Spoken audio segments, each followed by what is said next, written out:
ગુજરાતના ખેડૂતો માટે મોટા સમાચાર। પાક સહાય માટે કાલથી ખેડૂતો અરજી કરી શકશે। હેક્ટર દીઠ 22,000ની સહાય માટે અરજી કરી શકાશે। આવતીકાલથી ખેડૂતો અરજી કરી શકશે। જેમ અરજીઓ આવતી જશે તેમ ચૂકવણી થતી રહેશે। જરૂર પડે અરજીનો સમય મર્યાદા પણ વધારવામાં આવશે તેવા પ્રકારની માહિતી છે। આ સહાય 2 હેક્ટરની મર્યાદામાં મળશે। હેક્ટર દીઠ 22,000ની સહાય મળશે। 251 તાલુકાના 16,500 ગામના ખેડૂતોને લાભ થશે। સર્વે નથી થયો તે ખેડૂત પણ અરજી કરી શકશે। શુક્રવારે બપોરે 12 કલાકથી ઓનલાઈન પોર્ટલ કાર્યરત થશે। 15 દિવસ સુધી ઓનલાઈન પોર્ટલ કાર્યરત કરાશે। કૃષિ રાહત પેકેજ કેઆરપી પોર્ટલ પર અરજી કરવાની રહેશે।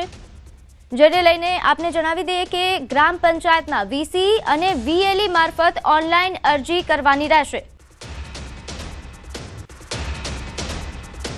તો ખેડૂત સહાય મુદ્દે કૃષિ મંત્રીનું નિવેદન। આવતીકાલથી ફોર્મ ભરવાના શરૂ થશે।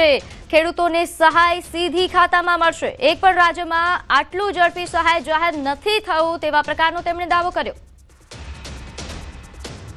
કાલથી 12 વાગે એ પોર્ટલ ઉપર વીસી એ મારા ખેડૂત જે દુખી છે એમના ફોર્મ ભરવાની શરૂઆત, એમના ખાતામાં રૂપિયા પડવાની શરૂઆત થઈ જશે।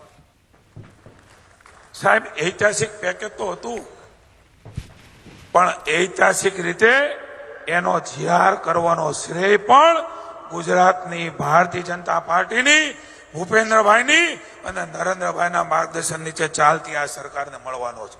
હું આપની વચ્ચે મૂકું છું, કોઈ પણ રાજ્યમાં આટલા ઝડપથી જાહેરાત થઈ અને જીઆર થયો હોય એવા લગભગ કોઈ રાજ્યો નથી।